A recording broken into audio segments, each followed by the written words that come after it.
Hi everybody, it's Andrea Mercier, aka Anlom, and welcome to my studio.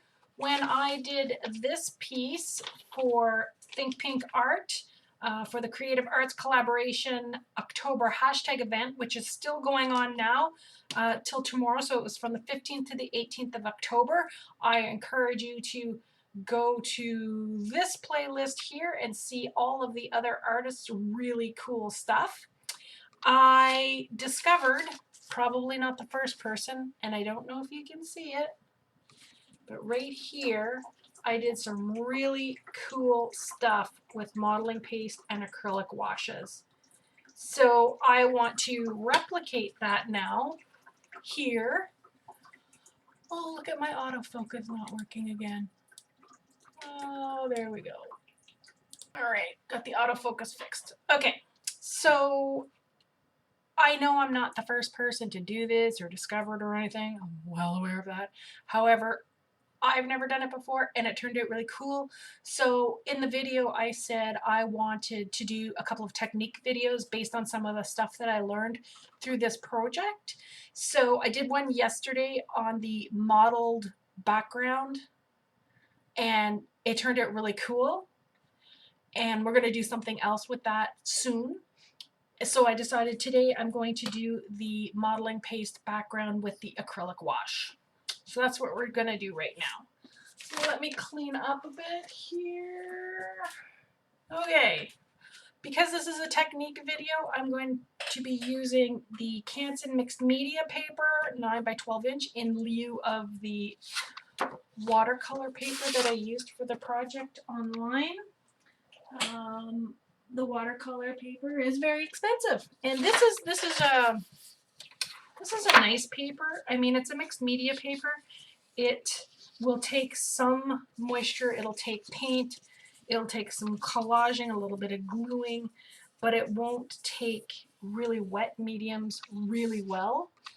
But because this is a techniques video, I'm not too concerned about it. It is going to buckle, but I'm not concerned about it. But this is a really good all-purpose paper. I mean, you could draw on it. It's fairly smooth. It's a nice shade of white. It's affordable. And at Michael's, sometimes if you keep your eyes open, they will have the buy one, get three for them. I think that's how I got so many, is you buy one at full price and you get three, which is a 33% savings. So that's awesome. All right, let me just, there we go. I think my focus is good now. I still have to play with that. Makes me nuts. Okay, so we're going to use this Donna Dewberry. Oh, not Dewberry, it's Donna Downey. My deepest apologies, Donna Downey. I believe I've been calling you Donna Dewberry now for 3 videos. I'm so sorry. It's the Big Peony Blossom DD056, and I'm 99.9% sure I got this at istencils.com. And modeling paste. So on the one that I did for Think Pink Art, I used this light modeling paste, which has a kind of a frosting-like consistency. I don't know if you can see it. There you go. Kind of frosting-like. It's very whipped. And I chose it because I didn't want something that was going to take forever to dry, and I didn't need a lot of structure. So I used that one. However, this is a Liquitex product. It's kind of pricey. So there's Golden modeling paste, which is pricey as well. This one is just a regular one, and it's a little creamier. Golden product, very good product, a little bit pricey. Then there's the Tri Art modeling paste, which is very similar to the Golden one. This is a regular one, so it's kind of creamy.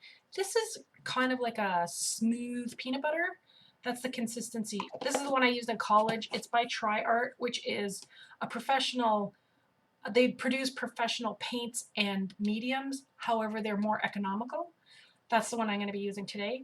The other one that I use is the Liquitex Flexible Molding Paste. So if you look at this one here, this one's a little bit more like mayonnaise, kind of like a thicker mayonnaise. but not quite peanut butter consistency. I love this one. It's great when you use it on canvas because canvas moves and contracts and stretches depending on the environment that it's in, how much moisture is in the air. And this won't crack and flake off because it's got an extra polymer in it that makes it very flexible. I also like it on masonite boards that might have a little bit of flex in them or torsion because again, it won't crack or flake. My favorite one, very expensive. So we're not going to use that, but I did want to tell you about them a little bit.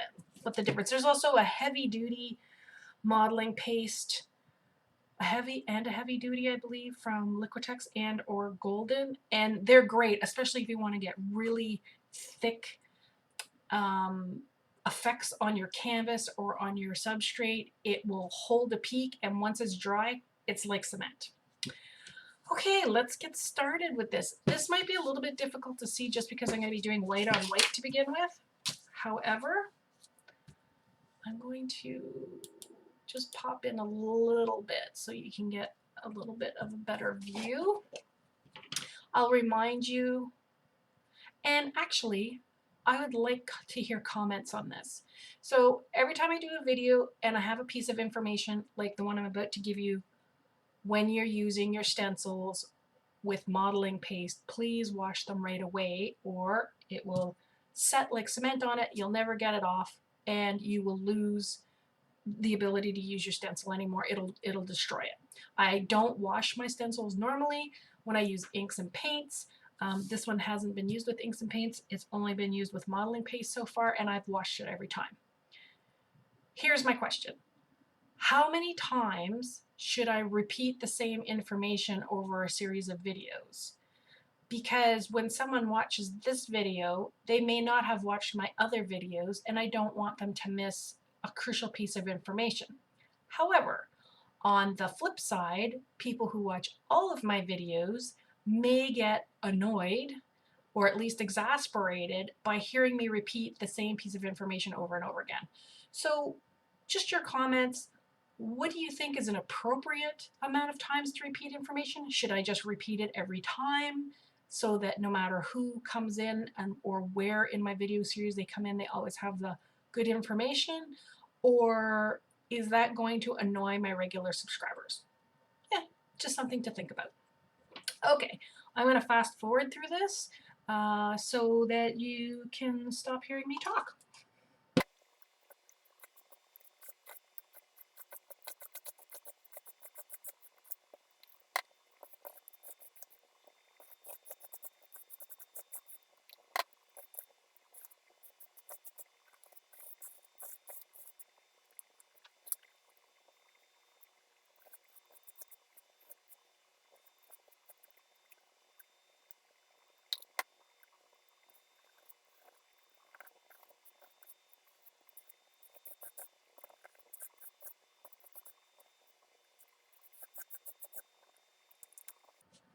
Okay, so I think you can see that a little bit. Let me just clean this up mildly. There we go. I think you can see that. Now, this is my second take doing this portion of the video. Yesterday I started doing this video and forgot to turn my camera on. So I have one that's already dry, which is great because this actually took a while to dry. All right, so I'm going to do some washes. So basically, oh, look, I'm doing washes without even knowing I'm doing washes. So basically what I've done is I've taken some acrylic paint, and these are the 4 that I used. So Amsterdam Sky Blue Light, Amsterdam Turquoise Green, and a Cobalt Blue, and a Turquoise, and some basics white. I took that and I added water to them yesterday when I was getting ready for this video. In other videos, I've said to be careful when you're thinning your acrylic paints with water, because if you thin them more than 20 to 25%, you can lose the integrity of the paint and it may flake or chip off or not stick to your substrate. And if you're trying to get a really liquidy consistency, that perhaps you should use a medium. However, in this case, there's two reasons why I can get away with this. One, because this is the first layer and it's going to be covered up by other layers, the chances of it flaking off are negligible. And two, it's going to soak into the molding paste and it'll be permanently part of the molding paste. Again, you can do it. I just want you to be aware that if you overdo it or over thin it with water, it can cause problems. Sometimes with the cheaper paints, it can also change the color, which is weird. So I have a 1.5 inch flat wash brush, which I used the other day to put Mod Podge on my pink one, and it got all yucky. So if that happens, put your brushes in hot or warm water with some Murphy's oil soap, swish it around and let it sit overnight, and it will come back and it will condition the bristles. This is not 100%, it's only about 99%. It was a much nicer brush, very expensive American Painter wash brush. Lessons learned. All right, here's what we're going to do. We're going to just put down some color and we'll see what happens. Again, because this is a wash, the paper is going to buckle.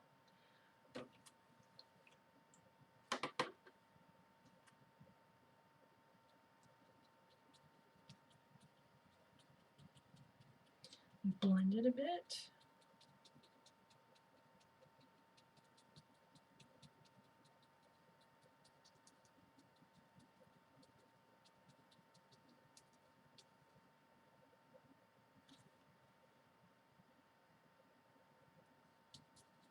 Ooh, that needs more water. That needs more water. That thickened up overnight because it sat out.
Okay, this is dry enough to handle, although it's not completely dry. And I have learned several things with this. The first thing I've learned is, I don't know if you can see this buckling here. Not the buckling of the paper, the buckling of the mold, the molding paste. Very interesting. So I believe that that is for two reasons. One, it did not stick to the substrate enough when I put it down yesterday so that it didn't dry completely onto the paper. So when I put all that water on, the water infiltrated from behind and so again, I did this on this paper because it was a technique video. I probably wouldn't do this for a piece of art on this substrate because it's not heavy enough to support the molding paste. So I just want you to know that's why that's doing that. The other thing I've learned is here and here and here, it resisted a lot. And yes, or when I did the Think Pink piece, I didn't find that it had resisted quite that much, and that could be because when I applied the wash to the molding paste, 95% dry, so there was still enough drying time for the wash to soak in a little bit more and then get dried into it, whereas this is resisting it. So you could try it both ways and see which way you prefer. This is really nice. I like this, but I was expecting the color to go into the molding paste a little bit more. Now, of course, you can also tint your molding paste before you put it down, like I did in that video, the Think Pink art video, so that you could get a different look as well. So I really like this. I mean, it's not completely dry. I probably won't be able to use this as the base for a piece of art. However, I could probably cut pieces of this out and collage it on. I was surprised by the lifting of the molding paste, which I find very interesting because I've never seen that before. I've never seen molding paste lift, but let me just flip this over. Yeah, it's not extraordinarily wet back here, so that means it just didn't adhere to the Canson mixed media paper sufficiently yesterday when it was drying, because it didn't do it everywhere, it only did it in a few places. So that's the piece today. That's the technique today, how to do a molding paste with an acrylic wash background. If you like this video, please give it a thumbs up or subscribe right here. Please share with your friends and come back for another technique soon. I will also be doing this in an art along, and I will be doing the modeled effect in an art along soon. Have a great day. Bye.